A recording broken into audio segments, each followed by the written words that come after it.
নমস্কার বন্ধুরা, রাখির খুঁটিনাটিতে আপনাদের সবাইকে স্বাগত। আজকে আমরা তৈরি করব একটি দুর্দান্ত স্বাদের চিংড়ির রেসিপি, চিংড়ির ভাপা। তার জন্য এই যে চিংড়িটাকে আমরা ভালো করে বেছে নিচ্ছি। চিংড়ির এই কালো অংশটা আমরা যদি না বাছি তাহলে এটা পেটে গেলে পেটটা ব্যথা করবে। এই যে আমি এটাকে ছাড়িয়ে নিলাম, দেখলেন। এবার খোসাগুলোকে ভালো করে পরিষ্কার করে ছাড়িয়ে নেব। এই যে দেখুন, হয়ে গেছে। এবার আমরা চিংড়িগুলোকে ভালো করে ধুয়ে পরিষ্কার করে নিয়েছি একদম। এবার লাগছে আমাদের সর্ষে, কালো সর্ষে, সাদা সর্ষে আর পোস্ত, আর লাগছে সামান্য নারকেল কুচি। এবার আমরা এগুলোকে সম্পূর্ণভাবে পেস্ট করে নিয়েছি।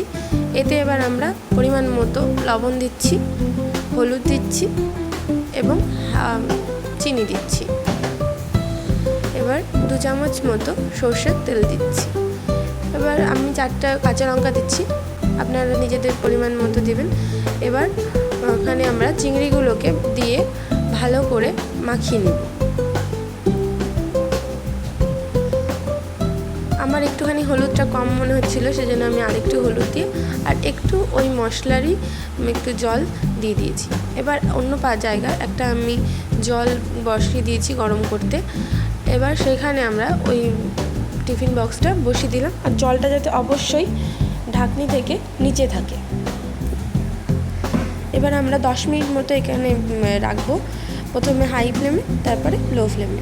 এই যে এবার হয়ে গেছে, ঠান্ডা করে নিয়ে আমরা খুলে দিলেই তৈরি হয়ে গেল চিংড়ির ভাপা। একদম খুব তাড়াতাড়ি হয় এবং খুব সুন্দর হয় খেতে। অবশ্যই আপনারা ট্রাই করবেন বাড়িতে, এবং ভালো লাগলে অবশ্যই কমেন্ট করে জানাবেন এবং লাইক করবেন, সাবস্ক্রাইব করবেন। ধন্যবাদ।